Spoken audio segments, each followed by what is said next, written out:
안녕하세요. 대기업에서 항공산업을 담당하고 있는 김기동입니다. 자, 오늘 제주항공 함께 살펴보도록 할 텐데요. 저희가 저번 시간에는 실적에 대해서 함께 분석해보는 시간을 가져봤는데, 이번 시간에는 저희가 수익성 지표로 좀 더 깊게, 심도 있게 함께 분석해보도록 하겠습니다. 일단 실적은 영업이익 같은 경우 좀 축소가 됐습니다. 하지만 그럼에도 불구하고 매출은 증가를 하였고 공급이 증가되었기 때문에 향후 좀 긍정적인 전망들을 기대해 볼 수가 있겠는데요. 여기에 관련해서 이 항공사의 수익성 지표인 일드와 그리고 공급량인 LF를 함께 지켜보면서 이 향후 전망들을 살펴보도록 하겠습니다. 또한 제주항공의 차트를 저와 함께 좀 간단하게 보시면은요. 제주항공 같은 경우에는 실적 부진에 대한 우려라던가 피크아웃에 대한 우려가 좀 겹치면서 이렇게 좀 주가가 큰 폭으로 조정을 받기도 했습니다. 다만 이 부분대에서 저희가 좀 기대 가능한 포인트가 어떤 게 있을지 그리고 어떠한 대응 전략을 잡을 수 있을지 함께 살펴보도록 하겠습니다. 자, 일단 저희가 좀 지켜볼 포인트가 바로 공급 증가로 인해서 동기 대비 분기별 매출이 또 증가를 했다는 것입니다. 좀 더 세부적으로 보면은 전년 동기 대비 공급이랑 수송은 각각 11%, 14% 증가를 했다라고 볼 수 있겠고요. 이 화물 같은 경우에도 23억 원으로 좀 좋은 모습을 보였다라고 할 수 있겠습니다. 다만 분기별 수익 손익 현황을 좀 보면은 여객 수요 같은 경우에는 계속해서 강세가 지속됐습니다. 제가 여러분들에게 말씀을 드린 바와 같이 과거와는 다르게 현재 경기 침체라던가 이러한 우려가 있음에도 불구하고 여행에 대한 수요는 굉장히 견고한 모습을 보여주고 있고 그렇기 때문에 저희가 향후에는 조금 긍정적인 전망들을 기대해 볼 수 있죠. 그렇기 때문에 IR 자료를 함께 살펴본다라고 하더라도 여객의 수요 강세는 지속이 되었습니다. 다만 전년 동기 대비로 봤을 때 비용이 증가를 했는데 특히 원달러 환율 상승으로 인해서 외화 관련 비용의 부담이 조금 더 컸다는 것이겠죠. 그리고 이런 환율뿐만 아니라 유가적인 측면 그리고 이제 인건비적인 측면이 한 군데로 얽히면서 좀 고정비의 부담이 크게 확대가 됐고 그렇다 보니까 비수기인 2분기에 이런 면들이 조금 더 두드러졌다고 볼 수 있겠습니다. 다만 저희가 긍정적으로 볼 수 있는 부분은요, 바로 항공사의 수익성 지표라고 할 수 있는 일드가 있죠.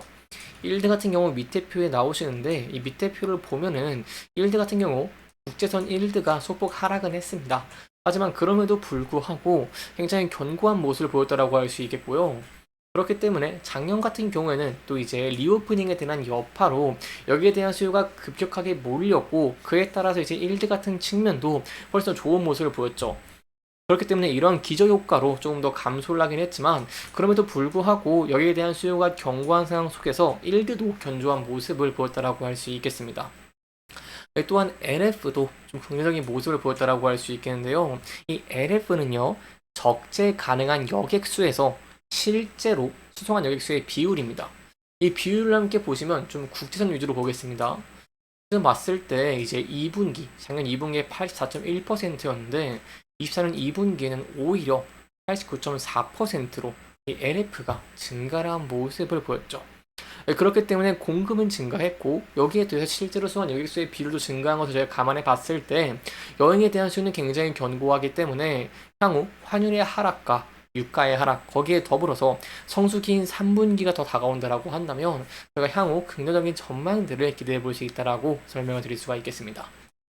여기에 관련해서 좀 긍정적인 이슈가 있습니다. 바로 금일 같은 경우 환율이 1.61% 낙금폭으로 하락을 했다는 것인데요.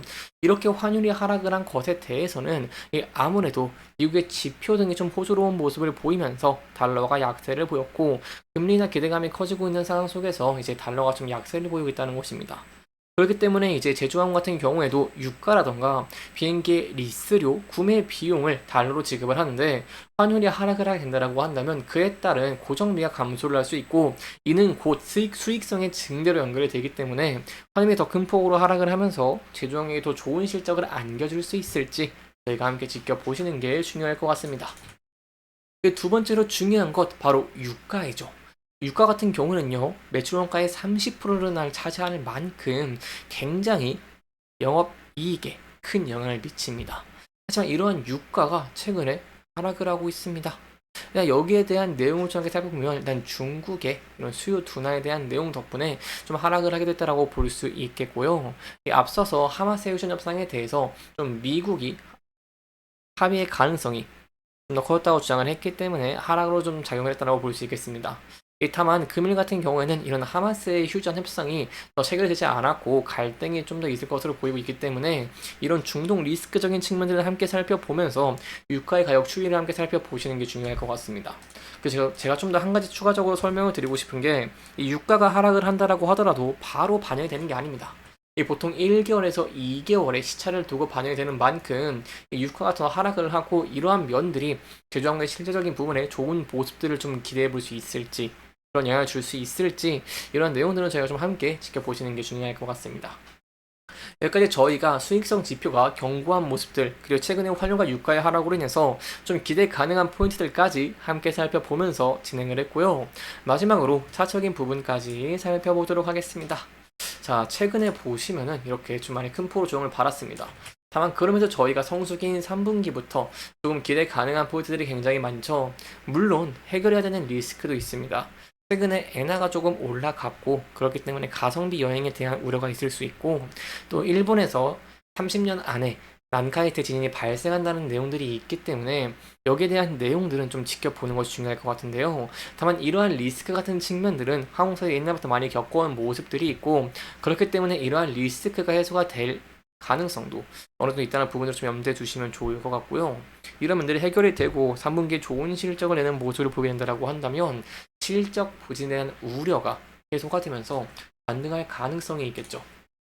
그럴 시에는 앞서서 상승 시에 지속적으로 저항을 받았던 이평선 11선을 돌파할 수 있을지 함께 지켜보시는 게 중요할 것 같고요. 그 이후에는 추가적으로 앞서 저항을 받았던 구간대들을 돌파를 하면서 추세가 전환될 수 있을지 여부가 굉장히 중요하다고 볼 수 있겠습니다. 다만 항상 리스크적인 측면도 대비하는 것이 중요하기 때문에 이 부근대에서 추가적인 하락이 나오게 된다고 한다면 저희가 차트를 크게 봤을 때 전 저점 부근대가 있죠. 이 부근대가 전 저점 부근대이기 때문에 이 부근대에서 지지를 받고 반등을 할 수 있을지 여부가 굉장히 중요하다는 부분들은 조금은 염두에 두시면 좋을 것 같습니다. 이렇게 이번 영상에서는요, 저희가 제주항공의 향후 기대해 볼 수 있는 전망들, 그리고 실질적인 수익성 지표와 실적 영향을 크게 주는 환율과 유가의 측면까지 함께 자세하게 짚어보면서 진행을 했고요.